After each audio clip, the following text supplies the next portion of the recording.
대재앙 터졌는데 국가 지도자 어디 있나? 인구 재앙을 말합니다. 여러분 이 지표 한번 보세요. 2022년이에요. 신혼부부가 가지는 자녀 수입니다. 0.65명이에요.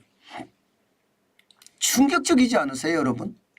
0.65명이면요. 두 사람이 1도 안 된다는 1도 안 되고 0.65가 됐다는 거예요. 아니 작년에 우리 합계 출산율이 0.78이거든요.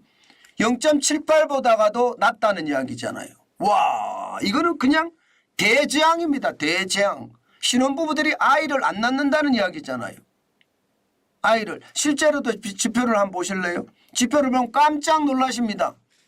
2022년 신혼부부는요 0.65고요. 2018년에 0.74였습니다. 아이를 안 낳는 거예요.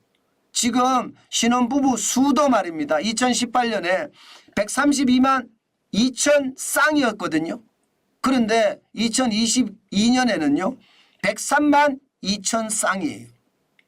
야 이게 뭐 줄어드는 게 4년 동안 21.9%가 줄어들었고요. 29만 쌍이 줄어들었습니다. 줄어드는 것도 줄어든 거지만 줄어들었는데도 불구하고 아이도 안 낳는다는 거예요. 아이도 안 낳는다. 2018년에 0.74명을 낳았는데 2022년에는 0.65명을 낳는다는 이야기잖아요. 충격이죠. 충격이죠. 이거는요. 나라가 망해가는 충격입니다. 지금 당장은 우리가 이렇게 충격이다 대재앙이다 이렇게 말할 수 있지만요. 이들이 2022년에 태어난 아이들이 이제 직장을 가질 때쯤 되면 얼마나 충격이라는 것은 우리는 상상하지도 못할 정도의 대재앙입니다. 그런데도 말입니다. 여러분 우리 국가 지도자 중에 말입니다. 어느 누구 하나 인구 재앙에 대해서 이야기한 거 들어보셨습니까? 정부만 과거에 저출산 고령화 정책을 만들어 가면서 안달복달하는 것으로 보이기는 하지만요. 실질적으로요. 야당 대표도 여당 대표도 단 한마디 인구 재앙에 대한 이야기를 하는 것을 들어본 적이 없습니다. 이것은 어떻게 생각하면 여러분 충격의 대충격이거든요. 대한민국이 무너질 수 있다는 그 징조인데 그 징조를 우리는 너무 가볍게 생각하고 있는 겁니다. 저는 사회에 저명한 사람들이라고 이야기하는 많은 이들 말입니다. 다 국가 지도자의 어떤 반열에 있는 분들이라고 생각하거든요. 저는 저출산 고령화에 대한 이야기 특히 말입니다. 저출산에 대한 이야기는 누구든지 말입니다. 지금은 목소리를 내야 된다고 생각해요. 그러면서 국민들이 어떻게 해야지 이게 아이를 낳을 수 있을까 우리 국민 전체가 고민을 해야 된다는 부분입니다. 그런데 지금 국가 지도자 중에는 자기네 권력만 충실히 만든다면서 지금 시장은 우습게 보고 있다 이렇게 생각합니다. 여러분 슈링크노믹스라고 들어보셨습니까? 슈링크노믹스라는 게 이거예요. 축소경제라는 이야기 말입니다. 말이 좋아 슈링크노믹스죠. 결국은 쪼그라든다는 뜻이에요. 쪼그라든다.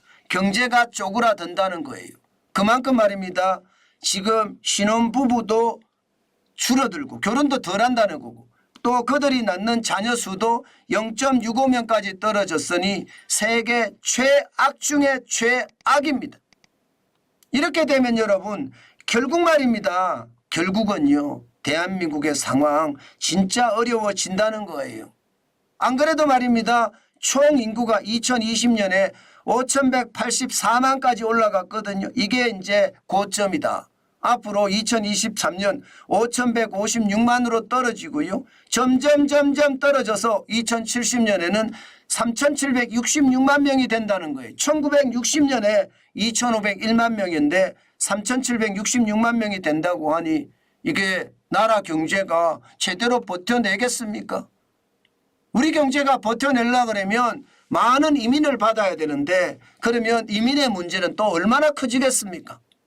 사회라는 게 지금보다 더 복잡하게 하고 혼란스럽고 불안하고 이런 상황이 계속된다는 이야기잖아요. 이런데도 말입니다. 국가 지도자들은 아무런 말이 없다는 것 충격으로 저는 생각을 하고요. 지금처럼 이렇게 갈 때는 생산 가능 인구가 2040년, 2050년에 가면요.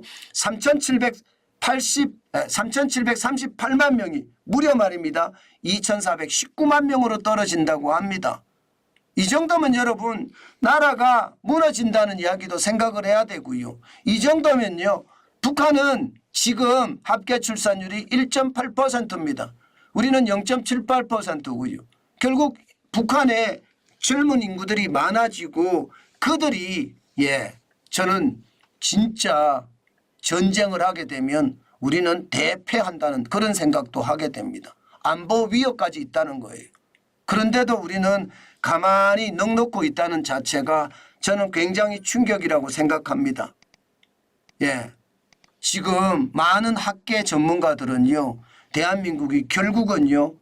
2060년에 마이너스 0.08%의 성장, 2046년이 되면 0%의 성장, 2020년 5.93%의 성장이 그대로 최악을 맞는다는 OECD의 보고서를 보면 우리가 지금 어떻게 해야 되는지 정확하게 판을 읽을 수는 저는 있다고 봅니다. 제발 대한민국의 국가 지도자들 정신 차려야 됩니다. 저는 이 정신을 가장 빨리 차릴 수 있는 게요. 저는 정부가 경제를 개혁을 해서요. 경제 발전을 빨리 이루어가는 거예요. 그냥 질질 끌려가는 게 문제가 아니라 지금처럼 질질 끌려가면요. 경제 개혁은 고사하고요. 포퓰리즘만 난무할 겁니다. 포퓰리즘이 난무하면 난무할수록 많은 사람들의 빚은 늘어나고요. 그 빚이 늘어나면 감당할 수 없는 그런 대재앙을 맞을 수도 있습니다. 신혼부부들이 여러분 대출이 얼마나 많은지 보세요. 2016년에 7,778만 원이었는데 2022년에는요. 1억 6,417만 원이에요. 3년 사이에 말입니다. 늘어나도 너무 많이 늘어났죠. 3년 사이에. 3년 사이에 진짜 많이 늘어났습니다. 3년 사이가 아닌가요? 2016년이면 17년, 18년, 19년, 20년, 21년, 22년이니까 6년 새네요. 6년 새에 111.1%, 7,778만 원이 8,639만 원이 됐다는 이야기니까 충격이죠. 저는 이것이 말입니다. 결국 경제 개혁에 그 답이 있다고 봅니다. 인구 재앙이 이렇게 터지는 것은요. 돈을 못 벌기 때문에 아이를 못 낳는다는 뜻이에요. 그만큼 말입니다. 지금 윤석열 정부는 경제 개혁에 초점을 맞추고요.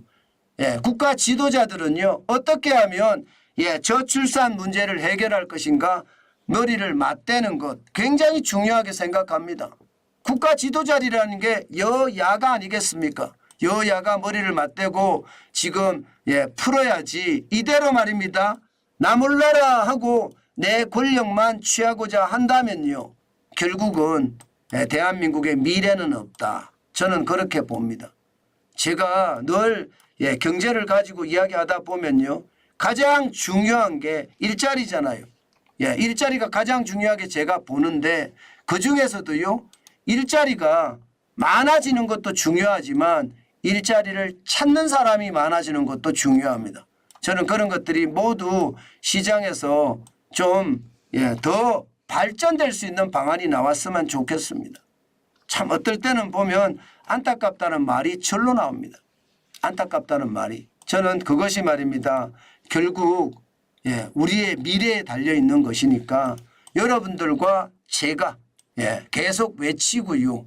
또 국가 지도자들이 정신을 차릴 수 있게끔 주변에서 견제를 해주고 또 말을 해주는 것 가장 중요하다고 생각합니다.